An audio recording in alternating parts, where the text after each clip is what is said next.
Vamos abrir Provérbios, capítulo 14. É o livro da ética, o livro do comportamento. Como nos comportar diante de várias situações. Deus nos ensina na sua palavra como devemos agir em determinadas situações. Eu quero então que vocês abram Provérbios 14, que às vezes um versículo é uma lição, outro versículo é uma lição. Então eu não vou ler todos de vez, mas na medida que a gente for comentando. Então, Provérbios 14, a partir do versículo 1. Vou fazer uma oração. Ó nosso Deus, como só o Espírito Santo pode nos guiar a toda a verdade, nós rogamos por nós, rogamos por todos os homens que estão agora lendo a palavra do Senhor, ou estão ouvindo a explicação da palavra do Senhor. Que o Senhor ilumine os olhos do nosso coração, para entendermos o que está escrito, para crermos no que está escrito e para fazermos o que está escrito, Senhor Deus. Glorifica o teu nome, em nome de Jesus. Amém. Então vamos ler o versículo 1. Esse versículo 1 é muito conhecido da igreja, dos crentes de maneira geral. Vamos ler um. A mulher sábia edifica a sua casa, mas a insensata com as próprias mãos a derriba. Então, esse versículo da mulher sábia, né? A mulher sábia pode ser substituída aí pela pessoa sábia, que aí envolve tanto homem quanto mulher. Ambos podem trazer prejuízos ou pode trazer edificação. Mas o que significa isso? A pessoa sábia. Primeiro, uma pessoa sábia busca orientação da palavra de Deus para as suas questões morais e doutrinárias. Então, eu tenho que tomar uma decisão. Assim, hipoteticamente, alguém recebe um convite. Vou lhe dar 10 mil reais de salário, mas você vai ter de dançar seminu, seminua. Dá uma proposta de trabalho, você na sua carteira, tal, você vai ter férias, vai ter todas as vantagens trabalhistas, mas o único trabalho seu será dançar seminu diante de pessoas. A mulher sábia, o homem sábio, vai buscar a orientação de Deus para saber se esse tipo de trabalho é do agrado de Deus ou não, se é moral, se é moralmente aceito pelo Senhor ou não. Então a pessoa sábia sempre busca orientação de Deus acerca das suas decisões morais e doutrinárias. Vou dar um exemplo. Quando Davi foi eleito rei de Israel, os filisteus souberam e vieram em monte prender Davi, destruir Davi. E diz a palavra de Deus em Samuel, em Crônicas. Davi diz assim: Davi perguntou a Deus, quando ele se viu cercado: se eu sair para lutar contra eles, o Senhor me dará a vitória? E o Senhor lhe respondeu: sim, eu darei vitória a você. Ele consulta a Deus antes de ir para saber se é a vontade de Deus. A mulher sábia, o homem sábio faz a mesma coisa. Quando vai tomar uma decisão, consulta a Deus, que no caso é a palavra de Deus.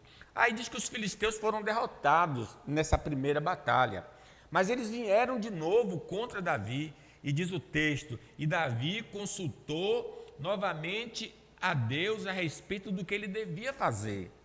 O Senhor respondeu: não avance pela frente contra eles, dê a volta por trás da amoreira e dali ataque-os.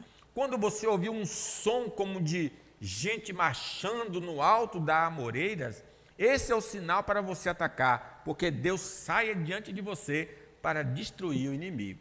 Então, vejam como eles tinham. Uma vez que no Velho Testamento a revelação não era completa, não tinha toda a Bíblia, eles só tinham uma maneira de saber a vontade de Deus, consultando, falando diretamente com Deus, através do Urim, do Tumim.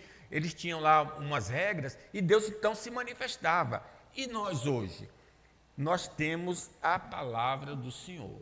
Lâmpada para os meus pés, a tua palavra, e luz para o meu caminho. Então, quando eu vou tomar uma decisão moral, quando eu vou tomar uma decisão doutrinária, por exemplo, quando Nabucodonosor pegou os irmãos Sadraque, Mesaque, Abednego, os judeus, e disse: olha, adora aqui a minha imagem, se vocês não adorarem, vocês vão morrer. Eles tomaram a decisão doutrinária, não, porque está escrito: não farás para ti imagem de escultura, nem se curvará ela, nem adorarás. Por isso eles disseram: não, nós não vamos fazer isso não, porque nós adoramos só o Deus vivo e verdadeiro, mesmo sendo uma ordem do imperador, e mesmo sob ameaça de morte, eles consultaram a Deus, né, e seguiram a ordem divina. A mulher sábia, o homem sábio, não só consulta, porque consultar só é um caminho, mas a sabedoria completa é que a pessoa obedece aquilo que Deus falou para ela. Quando Deus disse a Noé: arruma a arca, porque eu vou mandar dilúvio, Noé prontamente obedeceu, né? Abraão, sai da tua terra, da tua parentela, vai para a terra que eu te mostrarei. Abraão obedeceu a Deus. Então a pessoa sábia consulta a palavra revela o que ela tem que fazer e ela faz o que Deus ordena na palavra. Jesus diz assim claramente, em Mateus: quem ouve esses meus mandamentos e vive de acordo com eles, é como um homem sábio que construiu a sua casa na rocha. Caiu a chuva, vieram as enchentes e o vento soprou com força contra aquela casa. Porém, ela não caiu, porque havia sido construída na rocha. Por isso que a casa fica de pé, porque está fazendo o que Deus deseja, né? Quem ouve esses meus mandamentos e não vive de acordo com eles, é como um homem sem juízo, insensato, que construiu a sua casa na areia. Caiu a chuva, vieram as enchentes, e o vento soprou com força contra aquela casa, e ela caiu e ficou totalmente destruída. Mulher sábia edifica, a mulher tola, insensata, derriba. Quer dizer, quem consulta e não faz, a casa vai cair. Quem consulta e faz, a casa vai permanecer. Então, uma pessoa sábia, ela escuta, sonda Deus, consulta Deus, faz o que Deus manda, e aí ela vai ser abençoada. Uma pessoa sábia se beneficia nesta vida e na eternidade em obedecer a palavra do Senhor. A mulher sábia edifica a casa. Não é toda pessoa, diz o Senhor, que me chama de Senhor, Senhor, que entrará no reino dos céus, mas somente quem faz a vontade do meu Pai que está nos céus. Então, ele obedece, e porque ele obedece, ele vai ser abençoado nesta vida e na eternidade. E diz mais, diz que a mulher sábia edifica a sua casa. Todos que estão à sua volta, de alguma maneira vão ser abençoados. Lembra de José, que era um homem temente a Deus, e Deus abençoava a casa de Potifar, porque José temia ao Senhor. E depois ele foi abençoado na prisão, porque ele estava fazendo serviço para o carcereiro, e Deus abençoava ali aquela prisão por causa da presença de José. Então, a presença de uma pessoa que obedece a Deus, as pessoas que estão à sua volta vão ser abençoadas. Mas quem desobedece vai ser como Jonas. Vai vir um temporal e vai perder os bens, o navio perdeu muito material porque ele estava em desobediência ao Senhor. Então, essa é a primeira lição de hoje. Vamos à segunda, o versículo 2. Vamos ler o versículo 2. O que anda na retidão teme ao Senhor, mas o que anda em caminhos tortuosos, esse o despreza. Lembrando que caminhos tortuosos é justamente o caminho que é contra a vontade de Deus. Mas observe aqui, que nesse versículo, ele está dizendo quem é o homem que de fato tem respeito por Deus, teme a Deus, obedece a Deus, gosta do Senhor. Ele diz, olha, o que anda na retidão. Observe, o que anda na retidão teme ao Senhor. A prova, então, do respeito a Deus não deve ser algo esporádico. Quer dizer, não é uma obediência pontual. Quer dizer, a pessoa chega aqui e obedece e lá na frente desobedece. Não serve. O respeito a Deus é uma obediência contínua. Diz a palavra de Deus. Mas quem ficar firme até o fim, esse será salvo. Então, eu vou procurar viver na vontade de Deus durante a minha existência. É verdade que eu caio, mas a minha característica é uma característica de sempre andar na presença de Deus. A prova de que eu tenho respeito por Deus é mostrada pela maneira de viver. Diz o homem, o que anda na retidão. Então, o que eu faço diz claramente se eu tenho respeito por Deus ou não. Como diz a palavra de Deus no Salmo 1. Felizes são aqueles que não deixam levar pelos conselhos dos maus, que não seguem o exemplo dos que não querem saber de Deus e que não se ajuntam com os que zombam de tudo que é sagrado. Pelo contrário, o prazer deles está na lei do Senhor, e nessa lei meditam de dia e de noite. Então, a pessoa vai viver de acordo com essas regras que estão na palavra de Deus. A prova de respeito a Deus está relacionada à obediência a seus mandamentos. Se vocês me amam, diz o Senhor, obedeçam aos meus mandamentos. A pessoa que aceita e obedece aos meus mandamentos, prova que me ama. E a pessoa que me ama será amado pelo meu Pai. E eu também o amarei e lhe mostrarei que eu sou. Ainda continua, a pessoa que me ama obedecerá a minha mensagem. E o Pai o amará. E o meu Pai e eu viremos viver com ela. A pessoa que não me ama não obedece a minha mensagem. E a mensagem que vocês estão escutando não é minha, mas do Pai que me enviou. Então, está claro aqui, né? Deus, eu posso falar dele, mas se eu não obedeço a ele, não está funcionando, né? Tenho de obedecer a Deus. Quem ama a Deus anda no caminho da retidão. Vamos lá, o versículo 3 e 5. Outra revelação do comportamento. Está na boca do insensato a vara para a sua própria soberba, mas os lábios do prudente o preservarão. 5. A testemunha verdadeira não mente, mas a falsa se desboca em mentiras. Então vejam agora o que ele está revelando aqui. Que a pessoa que fala coisas erradas vai sofrer pelo que falou. O castigo pelo falar o que não deve. Está na boca, nas palavras do insensato, a disciplina, a vara para a sua própria soberba, sua própria arrogância. Diz que o peixe morre pela boca, o homem também pode morrer pela boca. Então, por que essa pessoa vai sofrer com o que fala? São algumas coisas aqui. Primeiro, o castigo por falar o que não deve procede do coração do indivíduo. A boca fala do que o coração está cheio. Então, a pessoa vai falar aquilo que já está dentro dela. E ela vai expressar verbalmente, né? Então, o castigo por falar o que não deve procede do coração. Lembra que tem um desenho? Não é um desenho, é uma série de humor de Chaves, que Chaves diz assim, foi sem querer, querendo. Foi sem querer, querendo. Quer dizer, não foi um acidente.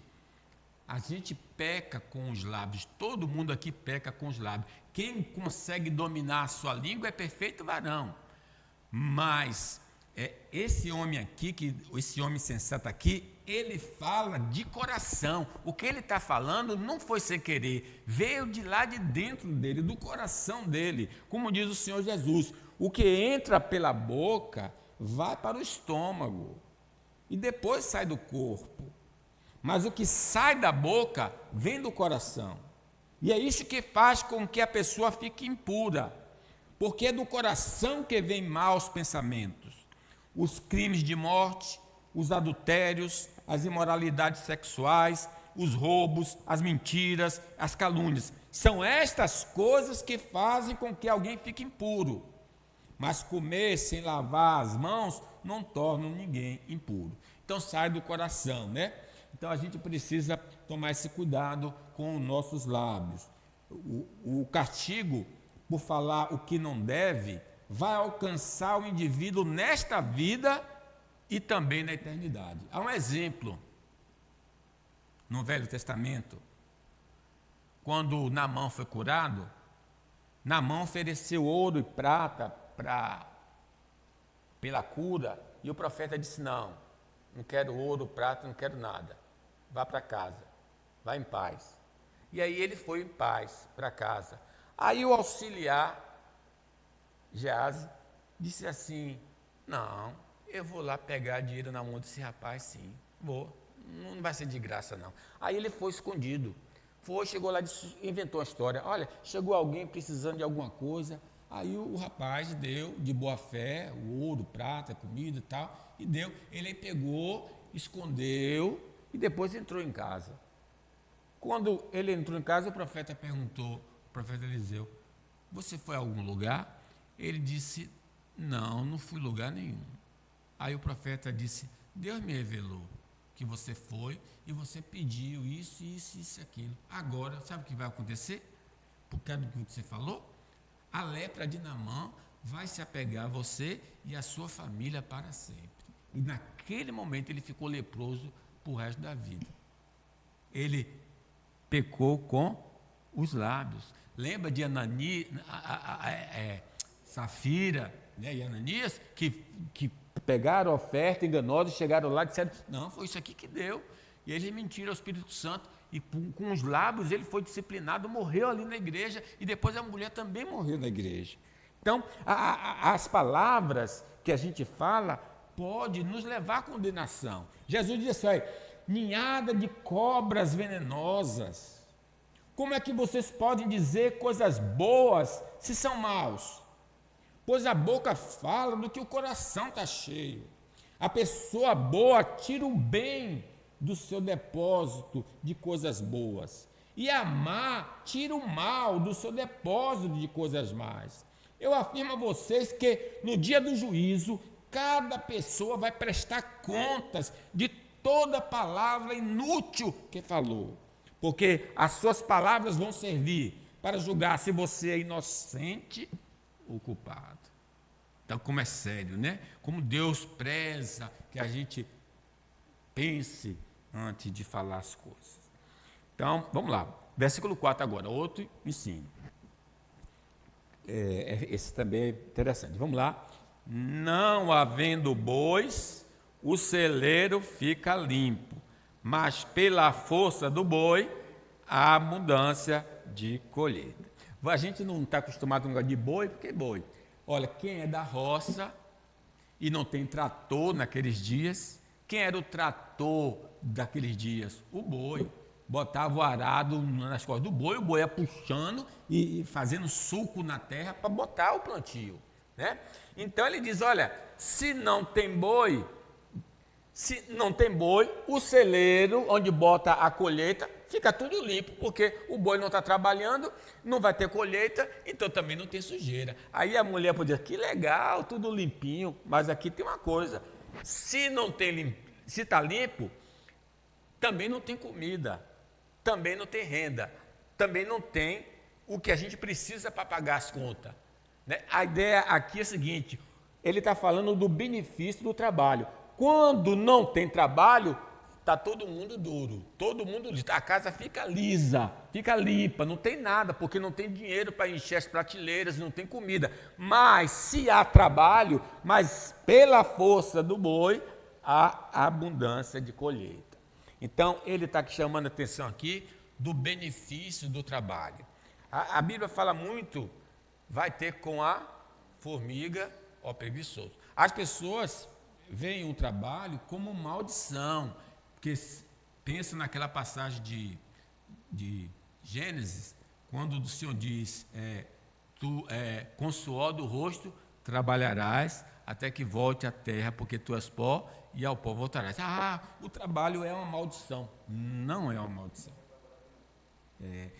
O trabalho já existia antes da queda, quando Deus formou o homem para cuidar do jardim. O homem estava ali para cuidar do jardim. O pecado tornou o trabalho mais penoso, mais difícil, mas porém é necessário. Então, o benefício do trabalho, primeiro, o benefício do trabalho está condicionado ao fazer um trabalho.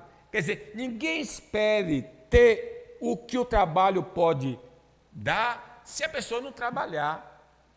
Diz o preguiçoso morre desejando muitas coisas, não é assim? Porque se nega a trabalhar, a pessoa só fica em casa, quero uma televisão, quero roupa nova, quero isso, quero assim. Mas a pergunta não é isso, você quer trabalhar? Porque é através do trabalho que você pode adquirir, né? Passa o dia inteiro pensando no que gostaria de ter, mas a pessoa de caráter tem o que dar, ela vai trabalhar, né? Então, sem trabalho não há prosperidade, não há lucro, não há benefício. O benefício do trabalho é proporcional ao tempo empregado no trabalho. Então, os índios, por exemplo, no Brasil, colônia, né? Os índios fazem assim, eles caçam, eles não têm geladeira, essas coisas tudo, eles vão, pegam a comida do dia, comeu, está satisfeito, aí fica na rede, aí para o outro dia procurar, etc. Tal, né? Então, o nosso benefício está condicionado a se eu trabalho ou não. Tem pessoas que querem trabalhar 2 horinhas, ganham dinheiro e não tem. Quanto mais você trabalha, a prosperidade pode chegar a você. Quanto menos você trabalha, menos também você vai adquirir. Diz assim, eu andei pelos campos e plantações de uva de um homem tolo e preguiçoso. Tudo estava cheio de espinhos e coberto de mato, e o muro de pedras havia caído. Olhei para aquilo e pensei bem, e aprendi a seguinte lição: durma um pouco mais, cruze os braços, descanse mais um pouco, mas quando você estiver dormindo, a pobreza o atacará como um ladrão armado. E aqui vale para os baianos, que é, em geral, uma turma de preguiçosos. O baiano só trabalha para o carnaval.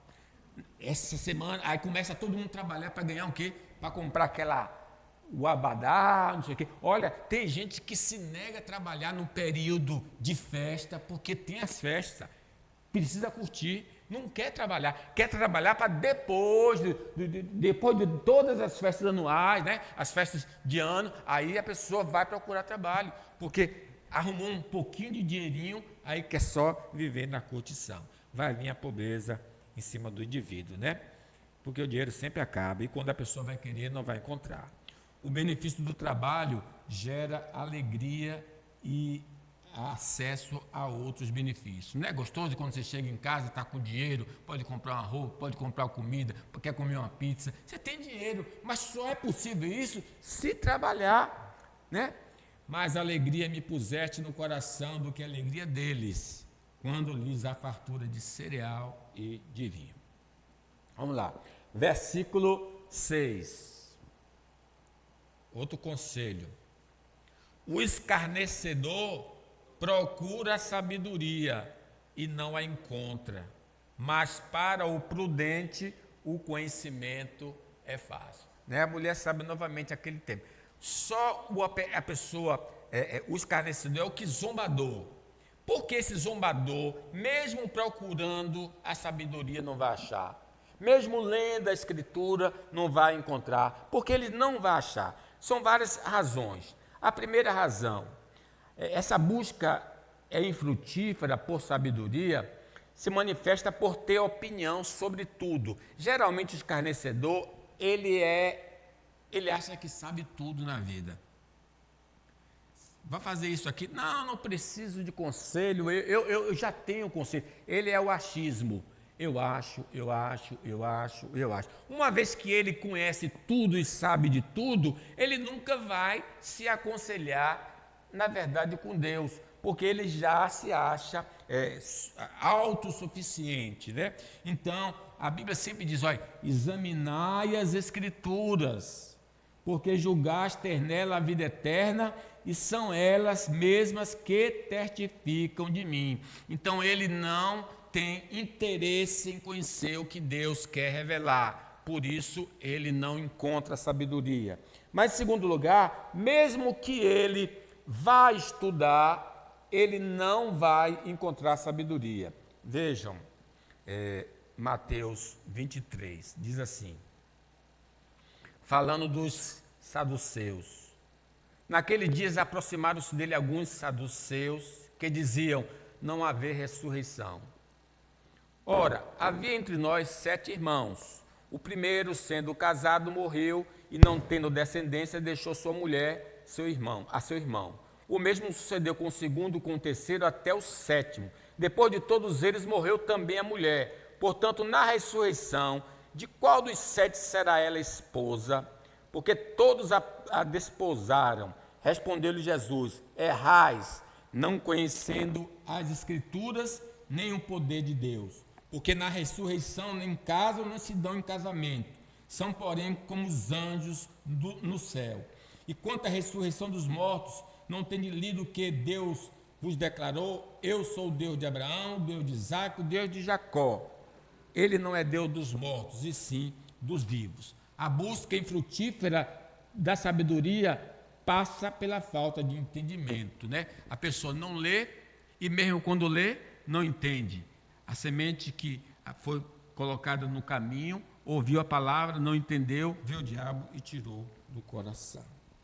Então, meus irmãos, vou parar nesses versículos aqui para chamar a atenção então dessas coisas. A sabedoria que Deus está falando aqui não é matemática, não é ciência.